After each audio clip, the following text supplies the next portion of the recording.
Was ist in puncto Wegzugsteuer zu beachten, wenn du Deutschland verlassen willst, wenn du auswandern willst? Mit diesen Fragen wollen wir uns einmal in diesem Video auseinandersetzen. Die Wegzugsteuer ist ja etwas, was wir hier auf unserem Kanal schon vielfach thematisiert haben.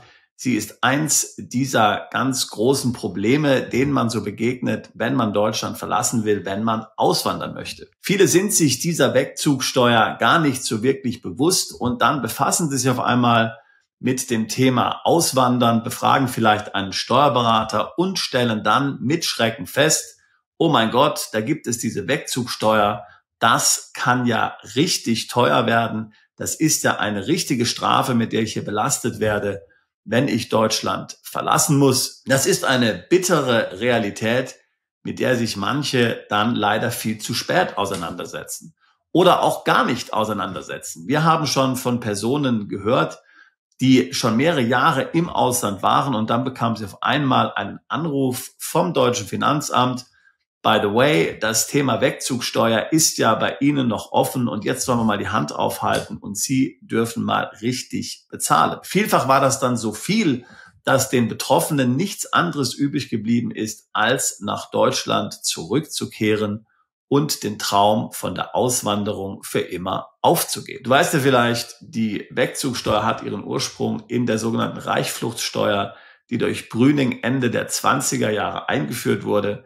Sie wurde dann hier von den Nazis so richtig verschärft. Damals war es so, dass wenn du während der Nazizeit auch schon vor dem Zweiten Weltkrieg auch als Nichtjude Deutschland verlassen hast, konntest du damit rechnen, dass dein gesamtes Vermögen vernichtet war. So schlimm ist es heute nicht, aber dennoch ist natürlich auch heute die Wegzugsteuer ein richtiger Hammer für diejenigen, die davon betroffen sind. In diesem Video wollen wir uns mit der Frage auseinandersetzen, inwieweit Immobilienbesitzer von der Wegzugsteuer betroffen sind. Nun, die gute Nachricht ist, die meisten Immobilienbesitzer sind davon nicht betroffen oder vielleicht kann man sagen, noch nicht betroffen. Hältst du Immobilienvermögen bei dir privat in deinem eigenen Namen, also als natürliche Person, dann gibt es keine Wegzugsteuer, wenn du Deutschland verlässt und Immobilienbesitz hast. Darauf wird also keine Wegzugsteuer fällig. Auch wenn du die Immobilie, sagen wir, vor vielen Jahren gekauft hast und jetzt ins Ausland gehst und die Immobilie mittlerweile sehr viel Geld wert ist, gibt es keine Wegzugsteuer, wenn du Deutschland verlässt. Auch wenn du dich übrigens später dazu entscheiden solltest, aus dem Ausland heraus die Immobilie zu verkaufen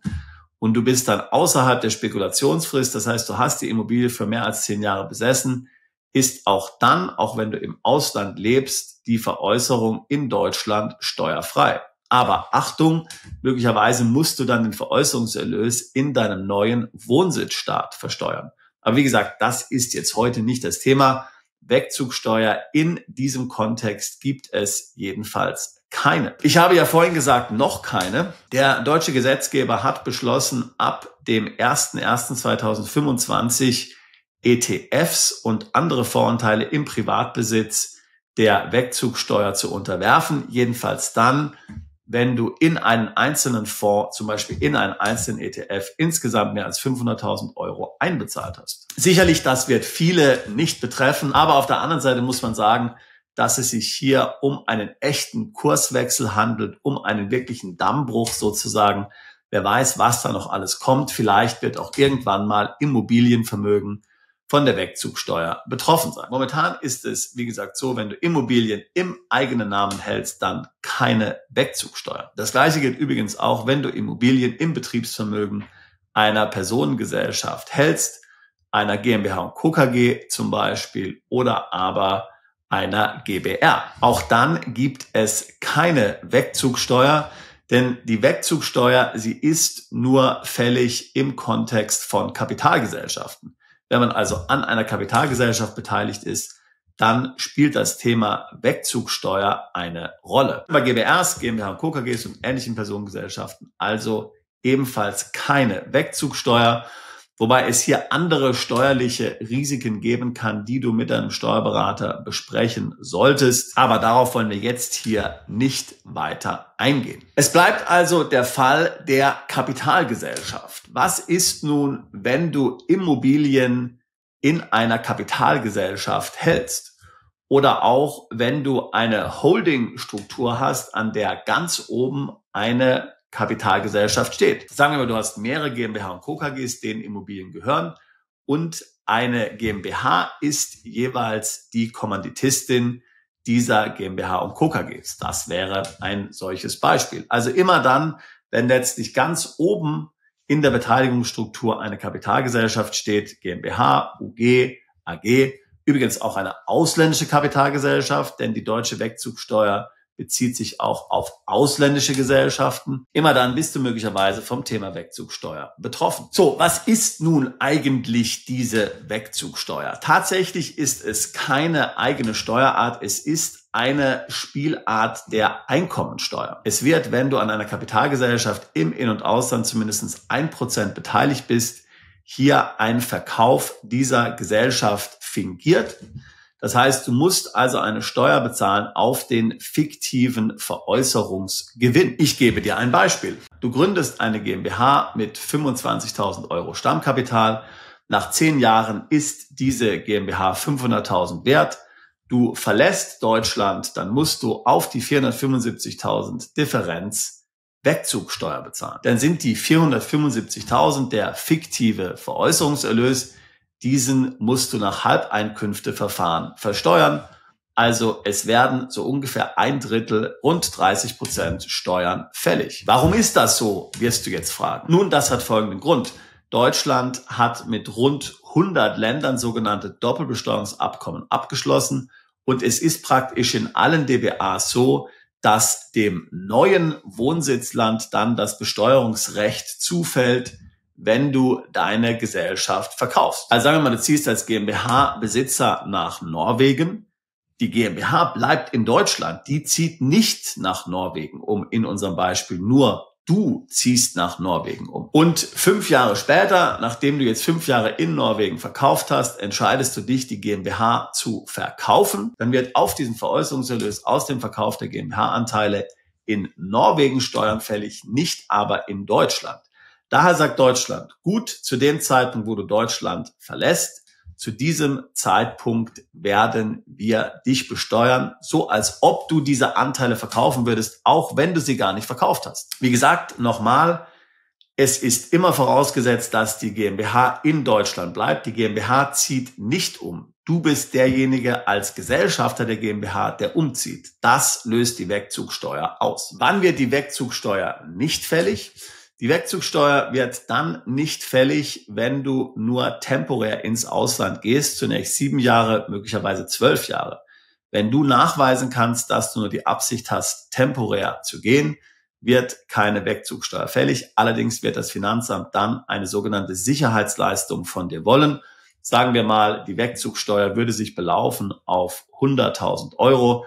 Dann will das Finanzamt von dir 100.000 Sicherheitsleistung haben. Sagen wir mal in Form von Geld oder auch in Form von Aktien oder vielleicht ein Grundbucheintrag auf deine Immobilie. Das muss dann eben von dir bereitgestellt werden. Die Wegzugsteuer wird natürlich auch dann nicht fällig, wenn es keinen fiktiven Veräußerungsgewinn gibt. Wenn du also GmbH-Anteile hast, die nichts wert sind, weil die Gesellschaft leer ist, weil die Gesellschaft nicht gut läuft, weil die Gesellschaft Verluste gemacht hat, weil die Gesellschaft kein Vermögen hat etc. pp., dann wird natürlich auch keine Wegzugsteuer fällig. Früher ist ebenfalls keine Wegzugsteuer fällig geworden, wenn man innerhalb der EU umgezogen ist. Das ist aber leider gekippt worden. Jetzt ist Wegzugsteuer fällig, auch wenn man innerhalb der EU umzieht. Auch das ist tatsächlich eine Streitfrage, denn viele meinen, diese Regelung entspricht nicht dem EU-Recht. Bisher ist es aber gängiges Recht. Hier müssen wir einfach abwarten, was dort weiter passiert. Die alles entscheidende Frage ist nun natürlich, auf Basis welcher Bewertung bei Immobilien diese Wegzugsteuer hier anfällt. Wenn du ein Unternehmen hast, das nicht im Immobilienbereich tätig ist, sagen wir mal zum Beispiel ein E-Commerce-Unternehmen, dann berechnet das Finanzamt den Wert des Unternehmens mit 13,75 mal dem Durchschnittsgewinn der letzten 3 Jahre. Also hatte man im Schnitt 100.000 Euro Gewinn, dann ist das Unternehmen 1,375 Millionen wert. Davon kannst du dann eben rund 1/3 an Steuern bezahlen, um Deutschland verlassen zu können. Wenn der Gewinn nicht mehr als 120, vielleicht auch 140.000 Euro beträgt, dann lässt sich hier meist noch ein sogenannter Unternehmerlohn anbringen. Damit lässt sich dann de facto auch die Wegzugsteuer vermeiden. Denn diesen Unternehmerlohn kann man in die Bewertung mit einfließen lassen und somit wieder den Gewinn und damit dann auch natürlich hier die Gesamtbewertung sehr stark zu beeinflussen.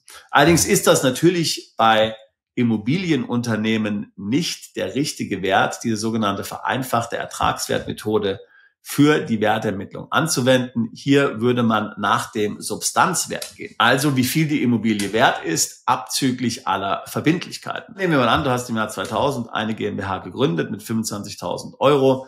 Dort hast du dann sofort eine Immobilie gekauft. Und diese ist inzwischen abbezahlt und ist mittlerweile 500.000 Euro wert. Und nehmen wir mal an, diese Immobilie wird vermietet. Dann nimmt man natürlich nicht die vereinfachte Ertragswertmethode, um hier den Wert des Unternehmens zu ermitteln, sondern man nimmt den Wert der Immobilie. Also, der Wert der Immobilie ist heute 500.000 Euro. Es gibt keine Verbindlichkeiten mehr. Du hast die Gesellschaft für 25.000 gegründet. 475.000 ist der fiktive Veräußerungsgewinn. Darauf musst du dann eben Steuern bezahlen. Machen wir ein anderes Beispiel. Du hast vor 10 Jahren eine GmbH gegründet mit 25.000 Euro Stammkapital. Du hast eine Immobilie gekauft. Diese Immobilie ist 1 Million wert, aber sie ist mit 800.000 Euro belastet. Somit ist das Vermögen der Gesellschaft 200.000 Euro. Du hast die Gesellschaft mit 25.000 Euro gegründet. Also beträgt der fiktive Veräußerungserlös 175.000 Euro, worauf dann wiederum die Wegzugsteuer fällig werden. Also ganz wichtig, bei Immobiliengesellschaften wird der Substanzwert angewandt, nicht die vereinfachte Ertragswertmethode in der Regel. Was kann man nun machen, um die Wegzugsteuer zu vermeiden? Ich hatte es vorhin schon kurz erwähnt. Wenn du da temporär weggehst, fällt keine Wegzugsteuer an. Dann muss man möglicherweise eine Sicherheitsleistung hinterlegen. Übrigens, wenn du in weniger als 7 der letzten 12 Jahre in Deutschland unbeschränkt steuerpflichtig warst, wird auch keine Wegzugsteuer fällig. Das sollte man hier an dieser Stelle auch nochmals anbringen. Was du tun kannst, um die Wegzugsteuer zu vermeiden, ist eben zum Beispiel deine GmbH in eine GmbH und Co. KG Holding einzubringen. Dann wird ebenfalls keine Wegzugsteuer fällig, weil ja dann ganz oben an deiner Struktur, wie ich es schon gesagt habe, eine GmbH und Co. KG steht. Da sind dann weitere Bedingungen zu erfüllen. Diese GmbH darf jetzt keine leere Hülle sein und so weiter. Das muss man dann nochmal mit seinem Steuerberater diesbezüglich besprechen. Also, summa summarum, Immobilienbesitz ist nur dann von der Wegzugsteuer betroffen, wenn er sich im Betriebsvermögen einer Kapitalgesellschaft befindet. Wenn das der Fall ist, dann ist eine sehr umfangreiche Planung hier notwendig, damit die Wegzugsteuer vermieden wird oder abgemildert wird. Das musst du dann auf jeden Fall mit deinem Steuerberater besprechen. Das können ziemlich komplexe Vorhaben werden. Wie gesagt, da muss man dann zum Teil die Gesellschaftsstruktur ändern. Möglicherweise veräußert man auch, man nimmt Darlehen auf. Also das kann schon ein ziemlich schwerwiegender Eingriff hier sein.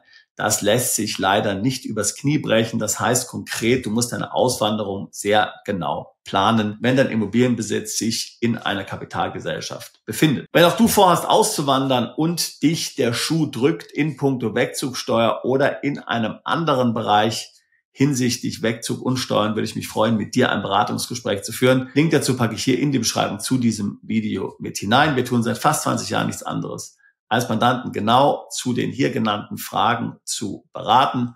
Umzug ins Ausland, Steueroptimierung im Ausland, Wegzugsteuer, Strickungsbesteuerung, erweitert beschränkte Steuerpflicht und so weiter und so fort. Der deutsche Gesetzgeber hat hier jede Menge Gräueltaten für dich auf Lager.